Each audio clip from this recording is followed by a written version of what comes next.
जय हिंद दोस्तों, कैसे हो आप सभी। आज की इस इंफॉर्मेटिव वीडियो में मैं आपको नैनीताल की हसीन वादियों की सैर कराने के साथ साथ नैनीताल की संपूर्ण टूर जानकारी आपके साथ साझा करने वाला हूं। यदि आप भी नैनीताल घूमने की प्लानिंग कर रहे हैं तो यह वीडियो आपके लिए बहुत ही यूजफुल रहेगा। दोस्तों, आज की इस वीडियो में हम बात करेंगे आप नैनीताल कैसे पहुंचे, नैनीताल में आपको होटल कहाँ पर लेना है, नैनीताल में हमें कहाँ कहाँ पर घूमने जाना है, नैनीताल आने का सबसे बेस्ट टाइम क्या है, नैनीताल में आपके खाने पीने की क्या व्यवस्थाएं रहेगी, और दोस्तों सबसे अंत में हम बात करेंगे कि आप सबसे कम बजट में किस प्रकार है वो नैनीताल की इस यात्रा को कंप्लीट कर सकते हैं। तो दोस्तों, नैनीताल से संबंधित A to Z जानकारी के लिए वीडियो को शुरू से लेकर अंत तक बिना स्किप किए जरूर देखें। नैनीताल उत्तराखंड का एक बहुत ही खूबसूरत हिल स्टेशन है जो अपनी खूबसूरत और सुहावने मौसम के लिए बहुत ही फेमस है। यहाँ पर आपको झीलें, पार्क, मंदिर, जू, इनके साथ साथ बहुत ही खूबसूरत नज़ारे हैं वो आपको देखने को मिलेंगे। तो चलिए दोस्तों, चलते हैं नैनीताल और सबसे पहले हम बात करते हैं कि आप नैनीताल तक कैसे पहुँच सकते हैं। यहाँ तक आने का सबसे सस्ता और सबसे अच्छा तरीका है ट्रेन से आने का। जी हाँ दोस्तों, आपको यहाँ के नियरेस्ट रेलवे स्टेशन काठगोदाम के लिए देश के प्रमुख शहरों से ट्रेन है वो आसानी से मिल जाएगी और आप काठगोदाम रेलवे स्टेशन से 35 किलोमीटर का एक बहुत ही शानदार सफर करके बस, प्राइवेट टैक्सी या फिर अपनी स्कूटी या फिर बाइक के द्वारा आप नैनीताल तक पहुंच सकते हैं। दोस्तों, अब हम बात करते हैं हमसे नैनीताल आप कैसे पहुंच सकते हैं। उसके लिए पहला तरीका है आप बस ले सकते हैं। बस आपको काठगोदाम रेलवे स्टेशन के बाहर से मिल जाएगी और इस 35 किलोमीटर की दूरी के लिए आपसे 60 से 70 रुपए चार्ज किए जाएंगे और आप नैनीताल पहुंच जाएंगे। दूसरा ऑप्शन है आप शेयरिंग टैक्सी से जा सकते हैं और शेयरिंग टैक्सी में जो किराया है वो रहता है 120 से 150 रुपए। दोस्तों, आप काठगोदाम रेलवे स्टेशन से नैनीताल अपनी प्राइवेट टैक्सी लेकर भी जा सकते हैं और प्राइवेट टैक्सी वाले आपसे 1000 से 1200 रुपए वन साइड का चार्ज करते हैं और यदि आप पूरा टूर बुक करते हैं तो आप 5000 में प्राइवेट टैक्सी बुक कर सकते हैं। आप काठगोदाम से नैनीताल तक बाइक या फिर स्कूटी हायर करके भी जा सकते हैं। आपको काठगोदाम रेलवे स्टेशन के बाहर बहुत सारे बाइक रेंटल वाले ऑफिस मिल जाएंगे जहां से आप इनको हायर कर सकते हैं। स्कूटी की अगर मैं रेट की बात करूं तो स्कूटी आपको वहां पर 500 से 600 रुपए पर डे के हिसाब से मिल जाएगी, जबकि बाइक के जो रेट हैं वो 800 से लेकर 1000 रुपए तक आपसे चार्ज किए जाएंगे और इसमें पेट्रोल है वो आपको खुद को डलवाना पड़ेगा। दोस्तों, यदि आप बाइक या फिर स्कूटी हायर करते हैं तो आपके पास में ड्राइविंग लाइसेंस और आधार कार्ड होना अनिवार्य होता है। नैनीताल पहुंचने का दूसरा तरीका है आप अपनी खुद की कार लेकर भी नैनीताल जा सकते हैं। नैनीताल में बस स्टैंड और मॉल रोड पर बहुत सारी पार्किंग स्टैंड बने हुए हैं जहां पर आप अपनी गाड़ी पार्क कर सकते हैं। तो इस प्रकार हम अपनी कार के माध्यम से भी नैनीताल पहुंच सकते हैं। तो चलिए दोस्तों, अब हम पहुंच चुके हैं एक खूबसूरत हिल स्टेशन नैनीताल में। तो दूसरा सवाल आपके सामने रहेगा कि आपको नैनीताल में होटल कहां पर लेना है। दोस्तों, नैनीताल में रुकने का सबसे बेस्ट ऑप्शन रहता है कि आप मॉल रोड पर होटल ले सकते हैं क्योंकि सामने ही नैनी लेक स्थित है। तो यहाँ से आपको बहुत ही खूबसूरत नज़ारे मिलेंगे और दूसरी बात, मॉल रोड के पास में जो बहुत सारे नैनीताल में घूमने वाले स्थान हैं वो भी पड़ते हैं, तो आप मॉल रोड पर होटल ले सकते हैं। मॉल रोड पर होटल थोड़े से कॉस्टली जरूर रहते हैं, लेकिन यदि आप मॉल रोड से अंदर की गली में थोड़े से होटल लेते हैं तो वहाँ पर आपको काफ़ी बजट फ्रेंडली होटल है वो आसानी से मिल जाएंगे। और अगर मैं एक एवरेज प्राइस की बात करूँ तो नैनीताल में 1500 रुपये से रूम का किराया है वो शुरू होता है।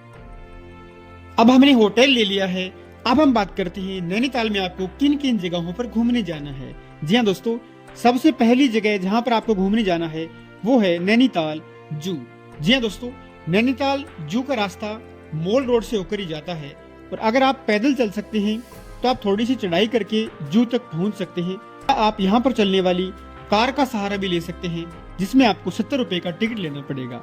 दोस्तों, जू में आपसे 100 रुपए का एंट्री टिकट भी लिया जाता है और इसके साथ ही जो नैनीताल जू है वो गुरुवार को बंद भी रहता है। ये दोस्तों बहुत ही खूबसूरत जू बना हुआ है। यहाँ पर आपको शेर, चीता, हिरण, भालू, लोमड़ी और भी बहुत से जीव जंतु है वो देखने को मिलेंगे। दोस्तों, नैनीताल जू से बहुत से खूबसूरत अच्छे नज़ारे भी दिखाई देते हैं, तो आप नैनीताल जू घूमने जरूर आइएगा। दूसरी जगह आपको घूमने जाना है वो है स्नो व्यू पॉइंट और लेक व्यू पॉइंट। दोस्तों ये दोनों स्थान काफ़ी चढ़ाई पर और काफ़ी दूरी पर स्थित है और आप यहाँ तक जाने के लिए कार का सहारा ले सकते हैं, आप रोप वे से जा सकते हैं या आप स्कूटी से भी जा सकते हैं। आप यहाँ पर कार ले सकते हैं जिसके चार्जेज हैं 250 से 300 रुपये पर पर्सन के हिसाब से रहते हैं। वो आपको 5 से 6 पॉइंट घुमाएंगे, उसके बाद में आपको वापस मॉल रोड पर ड्रॉप कर देंगे। आप रोप वे में भी 400 रुपये का टिकट लेकर स्नो व्यू पॉइंट में घूम सकते हैं और वहाँ पर बहुत सारी एडवेंचर्स एक्टिविटीज भी होती है। आप इस प्रकार स्नो व्यू पॉइंट पर भी एंजॉय कर सकते हैं। तो दोस्तों अब हम घूमने चलेंगे नैनीताल झील, जिसको हम नैनी झील के नाम से जानते हैं। दोस्तों यहाँ पर सबसे फेमस है, आप यहाँ की बोटिंग जरूर करिए। यहाँ पर बोटिंग की अगर मैं चार्ज की बात करूँ तो 320 रुपये हाफ राउंड के रहते हैं, जबकि 420 रुपये फुल राउंड के रहते हैं। और जिस समय आप बोटिंग कर रहे होंगे तो दोस्तों यहाँ पर आपको बोटिंग करते समय नैनीताल के बहुत ही खूबसूरत नज़ारे आपको दिखाई देंगे। तो अगर आप नैनीताल आए हैं तो एक बार आप नैनी झील में बोटिंग जरूर करें। इसके बाद हम घूमने चलेंगे नैना देवी टेम्पल। जी हाँ दोस्तों, हमें माता नैना देवी मंदिर में दर्शन करने के लिए जाना है और ये जो मंदिर है वो नैनी लेक के एकदम किनारे पर स्थित है। इस टेम्पल के पास में एक गुरुद्वारा भी स्थित है जहाँ पर आप मत्था टेक सकते हैं, आपके मन को वहाँ पर गहरी शांति प्रदान होगी। दोस्तों यहाँ पर गुरुद्वारे के सामने एक पार्किंग स्टैंड है और उस पार्किंग स्टैंड के पास में जामा मस्जिद भी बनी हुई है। यह भी एक बहुत ही अच्छा धार्मिक स्थान है, तो आप चाहें तो आप यहाँ पर भी जा सकते हैं। तो इसके अलावा मॉल रोड पर 1-2 चर्च भी बने हुए हैं, तो यदि आप चर्च में जाकर प्रेयर करना चाहते हैं तो आप चर्च में भी घूमने जा सकते हैं। दोस्तों नैना देवी मंदिर और गुरुद्वारे के पास में एक बहुत ही अच्छी सी मार्केट बनी हुई है जहाँ से आप बहुत अच्छे तरीके से कपड़ों की शॉपिंग कर सकते हैं। यहाँ पर आपको गर्म कपड़े बहुत ही अच्छी और सस्ते रेट में आपको मिल जाएंगे। आप चाहें तो अन्य प्रकार की शॉपिंग भी इस मार्केट में कर सकते हैं।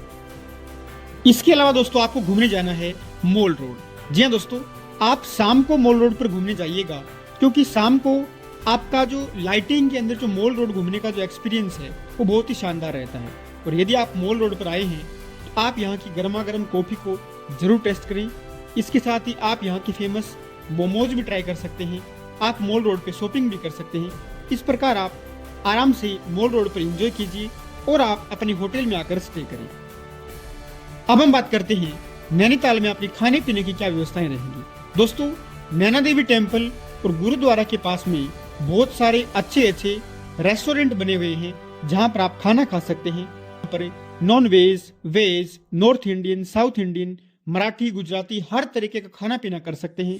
और अगर मैं एक एवरेज कॉस्ट की बात करूं तो यहाँ पर आपको 150 से 200 रुपये में थाली आराम से मिल जाएगी।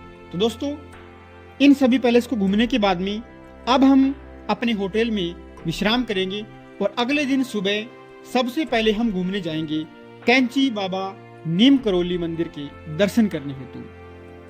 दोस्तों कैंची धाम जो मंदिर है वो नैनीताल से 18 किलोमीटर की दूरी पर स्थित है और नैनीताल बस स्टैंड से आपको प्राइवेट टैक्सी, शेयरिंग टैक्सी और प्राइवेट बस है वो आसानी से मिल जाएगी। दोस्तों आपने इस मंदिर की दिव्य और अलौकिक शक्तियों के बारे में तो पहले से सुना होगा और यहाँ पर आपको दर्शन करने से जीवन में आपको नई ऊर्जाएं हैं वो प्राप्त होगी।